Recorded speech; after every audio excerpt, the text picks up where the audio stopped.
Hi there everyone, today I'm reviewing The Lion, Son of the Forest by Mike Brooks. So, the second Primarch has returned to the Imperium.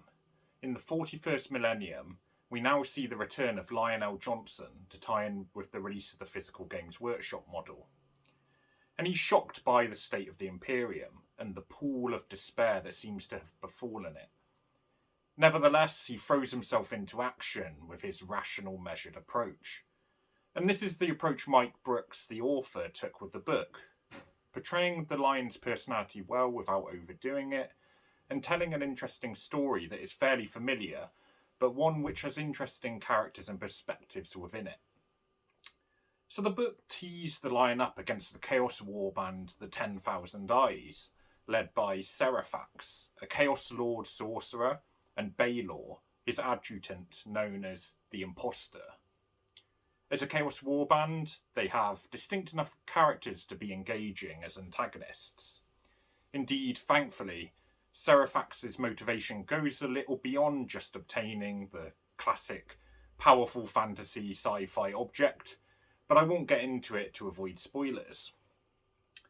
Perhaps unsurprisingly, the Lion also confronts some of his fallen sons, too. And this latter aspect made for some of the most interesting parts of the book. Decisions of the Fallen, whether to rejoin the Primarch or to oppose him, the Fallen, Risen, and interesting Chaos characters mean that from both protagonist, antagonist, and somewhere in the middle, there's plenty of angles to enjoy the read and to see how things develop, and you're kind of keen to see that, even if you're not a huge Dark Angels fan necessarily. So as for the First Legion characters, Zabriel is a fairly junior Dark Angel, a former destroyer. His perspective gives an interesting middle ground too, between the mighty heroes such as the Primarch himself or Sorceress Chaos Lord.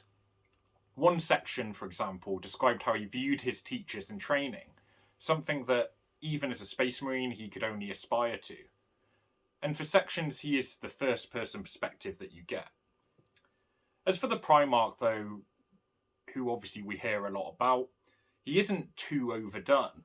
He certainly feels powerful, but Brooks ensures he doesn't lose all sense of danger by having hyperbolic Primarch power and plot armour.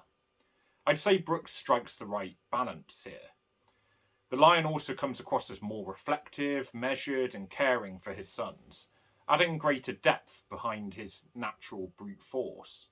He muses on being raised up as a god, for example, and I open quote. In his lowest moods, he is considered ordering punitive measures against the most vocal proponents of his deification. But then he remembers Gilliman's account of Monarchia. If people are so eager to find a god nearby, rather than the distant figure of the Emperor on Terra, then better Lionel Johnson than the alternatives, end quote. So the Chaos characters, by contrast, really embody their evil corruption in weird and wonderful ways, especially the fantastic Markog, a former chaplain and now apostle who, when he talks, has the subtle sound of a choir of screaming voices. Or there's Urians, whose voice by Timothy Watson, narrated by Timothy Watson, is suitably disturbing. It was also great to see the Beastmen pop up. They've begun to get more attention in recent 40k books, and although they've always existed in the lore as a form of mutant, it's cool to see them pop up more and more, bit more like back in the old days.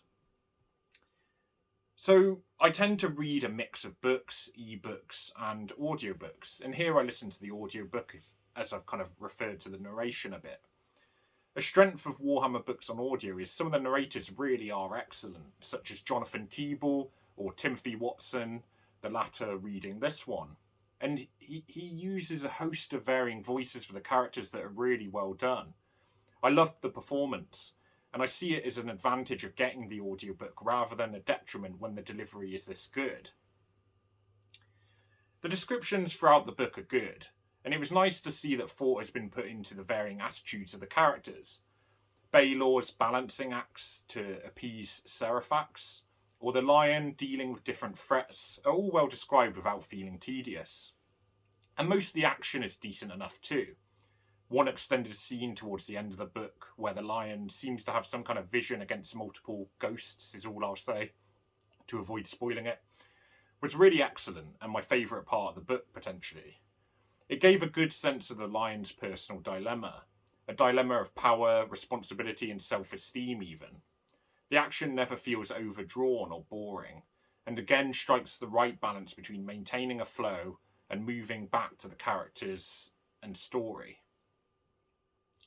Some parts featuring other characters at the very end of the book felt bizarrely speedy and overdone, and felt like it could have had more time spent on it. But having said that, more time was spent on the ghosts section that I just referred to, which was well worth it. As a result, it's quite difficult to really critique this book, as it doesn't do anything majorly wrong. There's probably room for improvement with the pacing at times, as some sections felt like there wasn't that much going on. But to be honest, this is a bit pedantic, when the book strikes such a great balance of characters, story and action in the general gist of it. So in terms of final score, I suspect many readers of this or listeners will be Dark Angels fans, or fans just aiming to keep up to date with the events in 40k now that they're progressing the story more and more. And perhaps although the revelations in this book aren't super profound, it does have a strong blend of action, description and reflection that make it a really good read. And it perhaps could have had more to the plot even, or more going on for the wider 40k story, but in of itself it was a really enjoyable read that struck an excellent balance between scene setting, focus on characters, and of course exploring the Dark Angels Primarch and his Legion and how they're updating to current events. So I'm giving this one an 8 out of 10. It was a really strong read and I was kind of impressed by it actually. It's definitely worth a try if you're into Warhammer, or even if you're just getting into the setting. But I've got plenty more reviews coming up, Warhammer, and plenty more besides. So thanks for watching, and don't forget to like and subscribe. Cheers.